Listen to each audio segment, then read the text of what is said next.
बुटज अपक्रिया किसे कहते हैं या बुटज फिटिंग अपक्रिया किसे कहते हैं, ये वेरी इंपॉर्टेंट क्वेश्चन है। ये 2025, 23, 22 और 2020, 18, 17, 16, 15 में ये क्वेश्चन आया हुआ है। चलिए फिर शुरू करते हैं। ये बुटज फिटिंग अपक्रिया किसे कहते हैं। एक क्वेश्चन और इसी तरीके से पूछा जाता है कि बुटज अपक्रिया किसे कहते हैं और बुटज फिटिंग अपक्रिया किसे कहते हैं और फिटिंग अपक्रिया किसे कहते हैं। तो ये दूसरा वाला है बुटज फिटिंग अपक्रिया। बुटज फिटिंग अपक्रिया, तो इसमें अलग अलग तीनों अपक्रिया में बस थोड़ा बहुत चेंज होता है बस। चलिए फिर शुरू करते हैं। बुटज फिटिंग अपक्रिया किसे कहते हैं। तो ये अपक्रिया हमेशा किसकी उपस्थिति में होती है, शुष्क ईथर की उपस्थिति में। तो शुष्क ईथर, तो यहाँ पर हम क्या लेंगे, शुष्क ईथर की उपस्थिति में हम अपक्रिया करेंगे। किससे क्रिया करेंगे, दो अणु सोडियम की क्रिया करेंगे और किससे, CH3Cl मेथिल क्लोराइड से क्रिया करेंगे और क्लोरोबेंजीन से। और बुटज अपक्रिया में क्या होता है कि मेथिल क्लोराइड के दो अणु होते हैं और फिटिंग अपक्रिया में क्या होते हैं, क्लोरोबेंजीन के दो अणु होते हैं। और बुटज फिटिंग अपक्रिया में क्या होता है कि क्लोरोबेंजीन एक होता है, मेथिल क्लोराइड भी होता है और सोडियम के साथ क्रिया करा दिया जाता है, मतलब एक एक उठाया जाता है। तो Na कितना होता है, प्लस का होता है।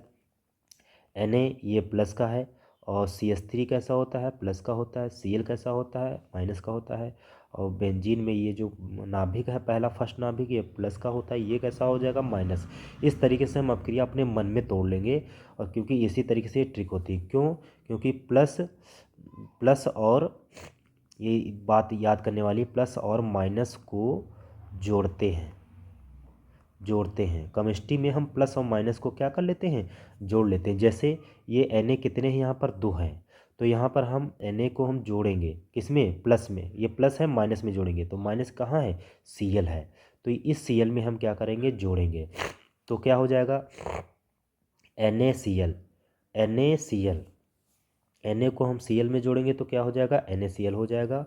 अब ये जो Na अभी क्योंकि 2 है ना, एक और Na बाकी है, तो ये जो प्लस का किस में जाकर जुड़ेगा, माइनस में। तो माइनस ये Cl है, तो फिर कितना हो जाएगा, 2NaCl, क्योंकि एक और NaCl हो जाएगा तो 2NaCl। अब बचा क्या है, हम इसको जो बचा हुआ है जो ये और ये, इसमें आपस में जोड़ लेंगे।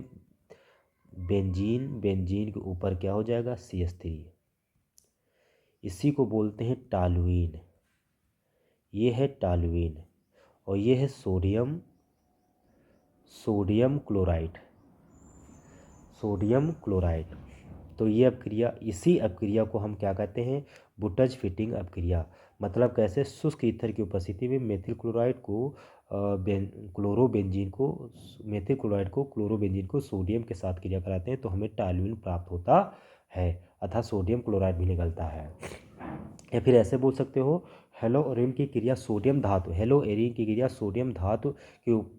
धातु से एल्किल हैलाइड की इथरी विलयन के साथ कराने पर हमें हेलो एरीन का हेलोजन परमाणु एल्किल समूह द्वारा प्रतिस्थापन हो जाता है तथा उच्च एरीन का निर्माण होता है। यह अपक्रिया उच्च एरीन का निर्माण होता है और यह अपक्रिया बुटज अपक्रिया कहलाती है। चाहे ऐसे बोल लेना, चाहे उस तरीके से बोल लेना। तो ये वेरी मोस्ट इंपॉर्टेंट क्वेश्चन है दोस्तों। इसी तरीके से नए क्वेश्चन हम आते जाएंगे, उसको बताते जाएंगे और मोस्ट इंपॉर्टेंट क्वेश्चन बताते जाएंगे। धन्यवाद।